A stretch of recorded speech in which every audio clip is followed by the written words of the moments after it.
Thank you, guys. I'm joined by Quas and Keith after a very solid win, evening up that head-to-head 1-1 there against Gravity. And Quas, you became a monster there on Kennen, even going in for that quadra kill, securing the quadra at the end of the game. I do want to touch on Champion Select, though, because there were some fun picks that came in this time around. We had Kennen on your side, but we also had the Hecarim and the Victor on the other side. So as a team, when you saw that Hecarim locked in, of course, we were all talking about the mind games of whether or not it's going to go mid or top. Did you have similar questions, or were you confident that that was going top? Yeah, so when you see Hecarim being picked by Gravity, you immediately assume that Keen's going to play, because he's known by that. But we also knew that Hansers played in solo queue, so we knew the possibility of that being the case. But we decided to pick Kennen because it was a pretty safe pick for top for me, and I think it would have been fine either way. So the first pick Lysandra had come in, was that originally intended to be a top lane pick, and then it was flexed to the mid lane for the Kennen? Or did you just kind of have, hey, this is a really safe pick because we can play it in either place? Yeah, that's how most teams perceive Lysandra. It's like a pretty safe pick. I mean, I've played it before, and Phoenix also plays it, so depending on the matchup, we tend to flex it, yeah. All right. And Keith, I want to talk to you about the fact that you've come in, you've had lots of success with the team, right? We discussed earlier, and we actually had a sound clip from Dominate earlier about the fact that you are coming into your role and building this confidence. So I want to ask you again, just kind of about how you feel you're stepping into that role of the AD carry on this team. Well, honestly, because after a couple games at LCS, I'm getting used to it. So I think I can play more at ease, and I can just mesh with the team, and we'll just play how we normally do, and yeah. Now, so you've been deemed, though, as a slightly more supportive style carry as opposed to Piglet, and we had heard in one of the videos that your organization put out where your coach was talking to Dominate about the fact that with Piglet he had to sacrifice some farm for the sake of Piglet to get even more fed. But with you, it's a different story. Do you feel like you are still able to fulfill the duties of an AD carry role within the confines of having less farm? Yeah, and also there's less pressure on me.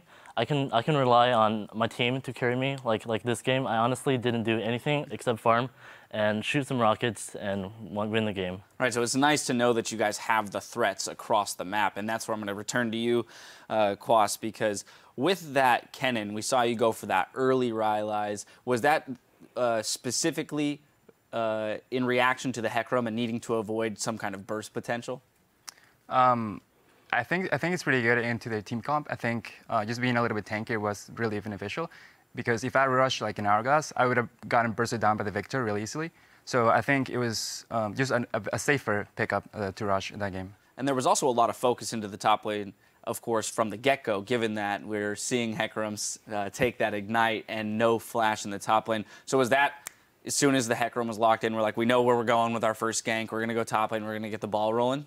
So actually, I tried playing the Hecarim with Ignite top, and I died to the first gank that came to my lane. So I was like, yeah, Dom, let's do the same thing to this guy. And then it worked out pretty easily. Yeah, absolutely. It got you rolling. You had that ranged matchup. Was there any fear, though, as well, of a lane swap? Because we, here on the desk, were hypothesizing how much tougher it is for Hecarim, obviously, against a ranged harass champion like Kennen. Yeah, I'm honestly surprised that it didn't lane swap. That matchup's heavily on my favor because he can really harass me or trade with me. So they should have, in my opinion, 2v1, and that would have been better for them. All right, and then Keith, tomorrow you guys are going to be playing against CLG. You've already taken out the Titan in TSM, and you beat CLG the last time that you guys played against them. So that's a pretty sweet pedigree, one, just as a team, to have been taking out the teams at the top of the table. How confident are you guys going into that matchup tomorrow? I think it'll be a really fun game. We beat them before, but it was with a sub. But, I look up to Double Lift, and I think it'll be a really good game.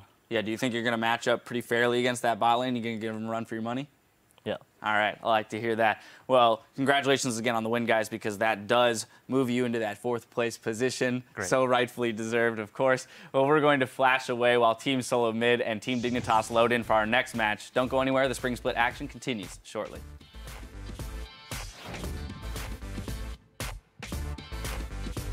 All right, let's go. Go. Crush. Go! I'd rather do this, boys. playing that very nicely. Quas gets Gravity where he wants him, but is it ready for the slicing Maelstrom? That's going to be 2 wiped out. Right, Phoenix went in real hard. He does have the Zanyas. It has not been used yet, so he can still put himself in safety. That's going to be slicing Maelstrom. Flash forward. Cop gets caught. That's going to be Keen as well. The barrier's on, but it's only going to last so long, and it's going to be Liquid taking down Gravity. Week 6.